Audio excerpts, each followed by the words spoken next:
Kamajeshi Reyon Sport wayitaye kubera iki Marayi oya buri ugikubuvuna ubuzima ni kwa kundi turakunda tumenye iminsi tumaze nago tumenye dusigaje aperi yacu yubahwe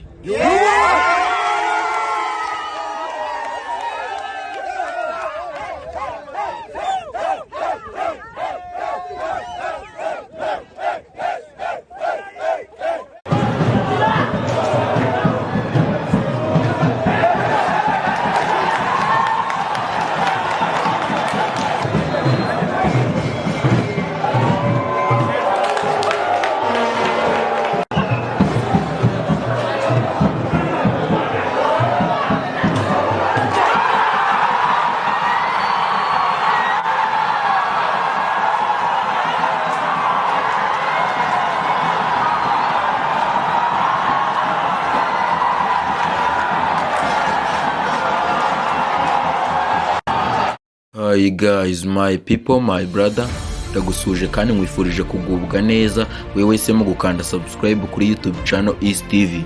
Ni iby'agaciro kandi komeza dukurikirane. I promise ko nazahima kubagezaho amakuru azabagezweho mu Rwanda ndetse no ku isi yose muri rusange. Les amis, reka amakuru yacu tuyatangire muri Primus National League Rwanda, ishampiyona y'igihugu cy'u Rwanda kuri uyu munsi tariki 17 z'ukwa kane mu mwaka wa 2022 yakomezaga. Ku isaha y'isa 9 muri Primus National League Rwanda, ikipe ya AS Kigali yakiraga Etincelle. Umukino waje kurangira ikipe ya AS Kigali inganyije n'ikipe ya Etincelle ibitego 2-2. Na ikipe ya APR FC nyuma y'uko ibonye ko ikipe ya Kiyovu Sport ikoze ikosa igatsindwa n'ikipe ya Gasogi United ibitego 2-0. APR FC kuri uyu munsi nta kosa yagombaga gukora, ibifashijwemo na Mugisha Bonheur ibashije kubona intsinzi y'igitego 1-0.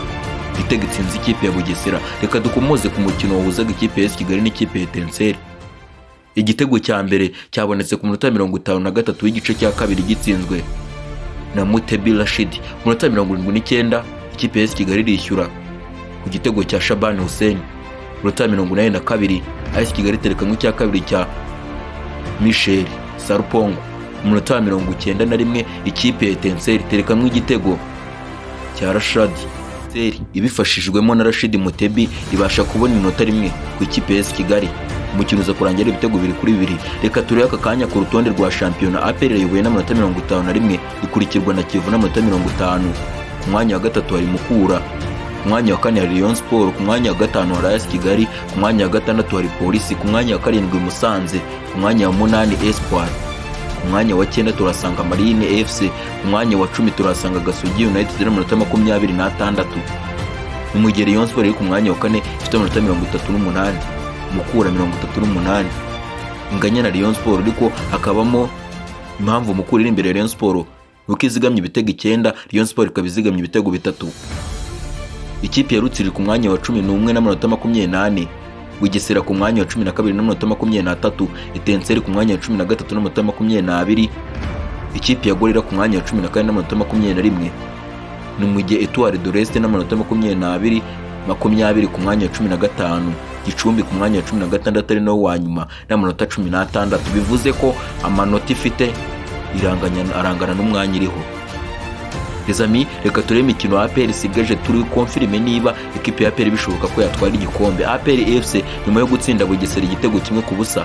APR izakina na Marine tariki 24 z'ukwa kane. APR izakira ikipe ya Etoile de l'Est. APR izakina n'ikipe ya Espoir. APR ifite Kiyovu Sport tariki 14 z'ukwa gatanu. APR FC ifite Gorira. APR FC ifite AS Kigali tariki 23 z'ukwa gatanu. Umukino wa nyuma wa shampiyona APR izakina izaba yakiriwe n'ikipe ya Polisi, azaba ari tariki 29 z'ukwa gatanu. Umukino uzatangira ku isaha y'isa 11. Mu gihe umukino uzahuza Kiyovu na APR uzaba tariki 14 z'ukwa gatanu mu mwaka wa 2022. Umukino uzatangira ku isaha y'isa 10. Les amis, reka turebe imikino ikipe ya Kiyovu Sport ihanganye na ikipe ya APR. Imikino ino ikipe isigaje turebe niba ifite ubushobozi bwo guhangana n'ino ikipe ya APR ku gikombe cya shampiyona. Ese Kiyovu Sport itangiye gutakaza ku ikipe nka za Gasogi United ikatsinda ibitego 2-0 nyuma yo gutsindwa na Gasogi bazakira ikipe ya Mukura tariki 24 tariki 30 z'ukwa kane bakina n'ikipe ya Rutsiro, tariki 8 z'ukwa gatanu bakina na Bugesera, tariki 14 z'ukwa gatanu bazakirwa n'ikipe ya APR, tariki 23 Kiyovu izakira Etoile de l'Est, tariki 26 Kiyovu Sport izagira Rusizi kina na Espoir, tariki 29 Kiyovu Sport izakira ikipe ya Marine Gisenyi.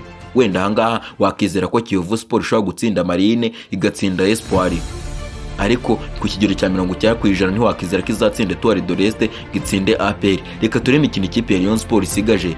Reyon Sport akakanya irabarizwa ku mwanya wa gatatu nyuma yo gutsinda gore igitego kimwe ku busa. Reyon Sport izakina na AS Kigali tariki 24.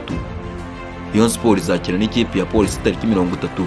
Tariki 7 z'ukwa gatanu Reyon Sport izakina na Gicumbi, tariki 15 z'ukwa gatanu Reyon Sport izakina na Musanze, tariki 22 z'ukwa gatanu Reyon Sport izakina na Etincelle, tariki 25 Reyon Sport yakirwe na Marine, tariki 30 z'ukwa gatanu ekipe ya Reyon Sport izakirwa n'ikipe ya Gasogi United, akaba ari nawo umukino wa nyuma ikipe ya Reyon Sport izakina muri shampiyona Primus National League Rwanda.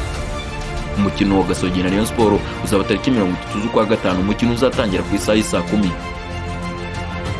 Ese wakibaza ngo Reyon Sport niba ifite ubushobozi bwo gutsinda Gasogi, Reyon Sport izabasha gukura amanota kuri Polisi? Bazakina tariki 30 z'ukwa kane mu mwaka wa 2022, umukino uzatangira ku isaha y'isa 10. Ese Reyon Sport izatsinda Gasogi? Ibyinshi byo kwibaza. Muri Primus National League Rwanda nuko byaje kugenda. AS Kigali 2-2 inganya na Etincelle, Bugesera itsindwa na APR FC igitego kimwe ku busa. APR itiyobora urutonde rwa shampiyona irusha inota rimwe Kiyovu Sport. Muri English Premier League ikipe ya Leeds United yagombaga gukina na Chelsea, ariko uyu mukino waje gusubikwa.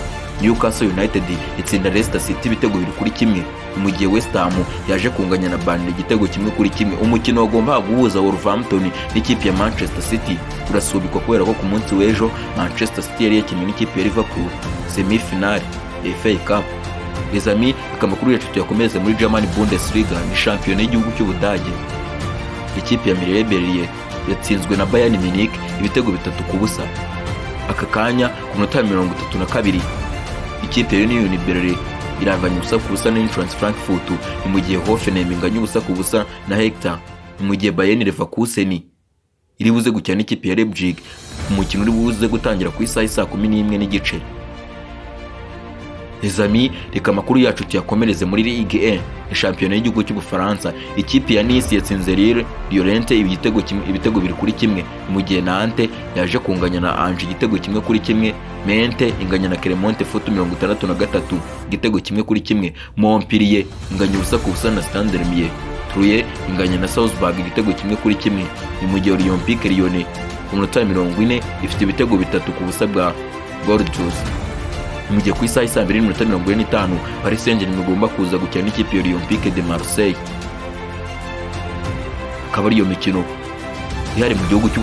Aka kanya inkuru iri gucaracara kuri social media by'umwihariko ku mbuga nkoranyambaga zose ku isi, nuko umwe mu bahanzi bakomeye cyane ku isi bakoze indirimbo zakunzwe by'umwihariko muri Leta Zunze Ubumwe za Amerika. Amazina ye yitwa Chris Brown. Aka kanya tariki 17 z'ukwa kane mu mwaka wa 2022 Chris Brown arababarizwa mu mujyi wa Kigali, aho yaje mu bikorwa bijyanye n'akazi ke. Les amis, ndagushimira wese mu gukurikirana amakuru kuri YouTube channel East TV. Ni iby'agaciro kandi komeza dukurikirane, natwe ntabwo tuzahema kubagezaho amakuru azabagezweho mu Rwanda ndetse no ku isi yose muri rusange. See you. Turabakunda.